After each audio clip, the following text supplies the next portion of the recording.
The Honourable Member for Kitchener Centre. Thank you, Madam Speaker. It's an honor to have the opportunity to speak in the House again with respect to Bill C-8, now at report stage.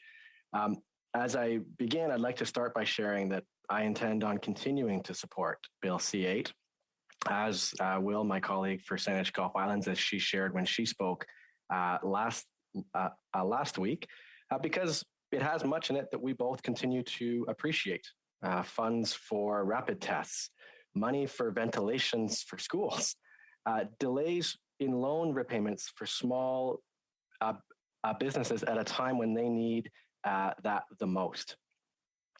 As well, with respect to the Conservative motion that is proposing several amendments, I don't intend on supporting these because they would remove many of these same items, including the school ventilation improvements, a ventilation tax credit for businesses, and a tax credit for school supplies for teachers.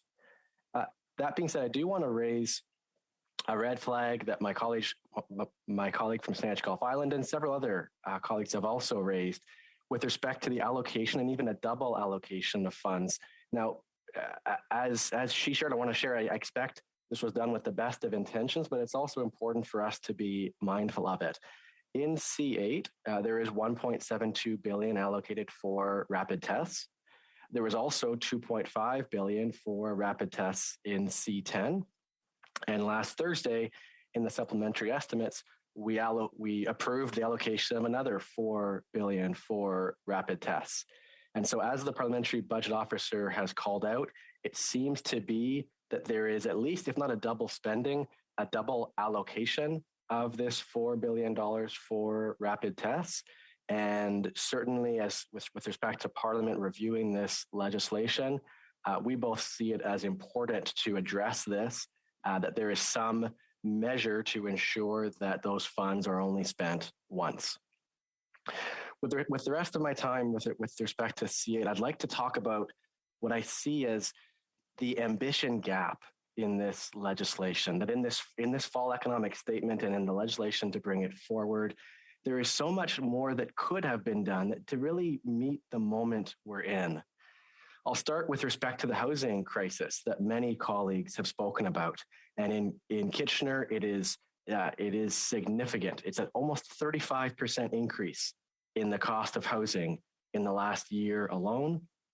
On Friday afternoon, I spoke with another neighbor of mine, Nick. He's a young person that was sharing with me, as many others have, that he doesn't expect he'll ever, not ever be able to buy a home, but when it comes to staying in Kitchener, continuing to be able to afford rent, he was just so concerned. And that's as a result of a market that is increasingly become commodified, that this is a market designed to provide a commodity for investors when we should be focused on homes being places for people to live in.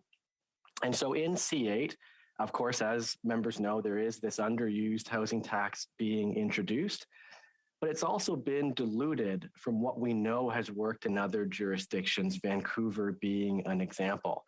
In Vancouver, it's a 3% tax. It applies to everyone.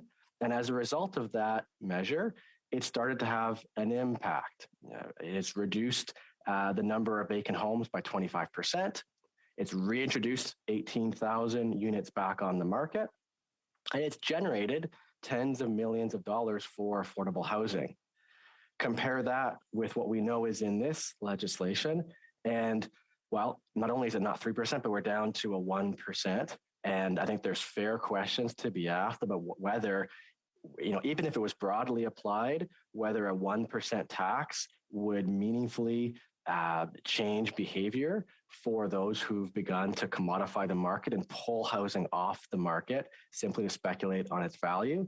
But then not only that, of course, we've got exemptions pretty much everywhere. Every citizen, every permanent resident, every Canadian corporation, the list goes on. And so, to the point where I think there's fair questions to be raised about whether this measure, certainly on its own, wouldn't be enough, but whether it would meaningfully shift and be a helpful contribution at a time when, again, in terms of the ambition, this could have been the housing economic statement. It could have been the time we said, you know what, we've got great ideas that have worked before. Co-op housing, for example, back in the 80s when we invested in co-op housing, we were able to build thousands of units of new rental co-op units. And of course, that not being the case in statements like this, that is less and less the case today. It could have also been the time when we say, we're going to put meaningful measures with respect to moving away from the blind bidding process to investing in public and subsidized housing. Really bold and visionary measures to make progress on the housing crisis that if they're not here, I aspire that we might see more when it comes to the budget that we're expecting over the coming weeks. In terms of this ambition gap, well, at a time when this House has affirmed that we are in a climate emergency, shouldn't every economic statement be one that focuses on taking substantive, transformational action on the climate crisis? Certainly, I believe that to be the case. In C8, of course, the word climate isn't mentioned even once. Instead, actually, what we're seeing is talk of more and more subsidies being introduced for oil and gas. Sometimes they're introduced just under different names. The most recent we're now expecting is a new tax credit for carbon capture and storage, a tax credit that some are estimating could be worth up to $50 billion in this new subsidy for a solution that has already been subsidized significantly over the past decades, only leads to 0.001% of reduction in global emissions. And as so many academics and scientists have called out, this is not a climate solution. And so we need to both be mindful of what's not here, as well as what could have been and what should be going forwards, that we could take that 50 billion and actually invest in proven climate solutions, in incentivizing homeowners to move forward on retrofits to their homes and businesses. We could be incentivizing whether it's electric vehicles or high-speed rail. We could be mobilizing funds at the scale of a Green New Deal and at the pace that scientists tell us is required, not to hold on to some faraway net zero 2050, but to the possibility of what the Intergovernmental Panel on Climate Change tells us is required, which is the possibility of a 1.5 degree being the highest increase in global average temperatures at a time when we're already at 1.1. Yes, this is an emergency. As a result, every economic statement we see in this House, I wish would have a stronger focus to give us that best chance of ensuring that our nieces and nephews, our kids and grandkids have the possibility of a safe climate future. Finally, I'll close with respect to another gap in ambition, and that's with respect to mental health. That we know the Canadian Alliance on Mental Illness and Mental Health, the Royal Society of Canada, so many in my community and across the country are calling out to address the significant gaps in mental health, because we know there's significant wait times for young people in particular. Young people that this was, as is the case for so many challenges we face today, was present before the pandemic and has only been accelerated and made worse. And so this was another opportunity missed to increase the amount of health transfer from the federal government to equip provinces and territories to have the resources they need to get closer. If we're going to say the words mental health is health, as we all should, because the fact is it's true, then we should also be allocating the funding to ensure that we follow through, that across the country, the resources are there to treat mental health as such. And so in closing, again, I will continue to be supporting C8 because while there are some elements where I'm disappointed the ambition isn't there, that doesn't take away from the fact that there are measures and funding here that would go a long way in my community. And I want to continue to see those measures advanced. Thank you. Questions and comments? The honourable member for Saskatoon West. Thank you, Madam Speaker, and thank you, the member, for his speech. He was speaking about some of the things that he wished were in the legislation, and I want to speak about something that I wish was in his speech. This government has spent tremendously on all kinds of different programs, and that's added billions and billions to our debt. In fact, our accumulated debt has more than doubled under their watch. And so I would just ask the member if he feels that this spending can continue, and if he has any comments at all, any thoughts on debt and the debt of the country, or if it can just go on forever in his opinion. Thank you. Member for Kitchener Centre. It's an important question from the member for Saskatoon West, and I appreciate that he's asking it. Absolutely, we need to also be looking at where we can increase revenues. This is why I spoke about the vacancy tax. That's exactly the kind of approach that could bring in revenue to build co-op housing the way we used to. If we didn't send $18 billion in subsidies to oil and gas, those are the funds we could use. If we introduced a wealth tax. So I think it is important to be also talking about revenues as well as spending. And certainly I would agree with the member that we need to ensure that we can pay for some of these meaningful transformational investments. But budgets are really about priorities. And certainly if we had our priorities in place, we have the funds to ensure we follow through on some of these transformational investments. Honourable Parliamentary Secretary of the Government House Leader. Madam Speaker, the member made reference to this at the beginning of his comments, and C8 is all about ongoing support for Canadians, both directly and indirectly, and going through the pandemic. And I want to highlight the one with respect to rapid tests. When the demand exploded for rapid tests back in December 2021, there was a huge need for the federal government to acquire and purchase additional rapid tests.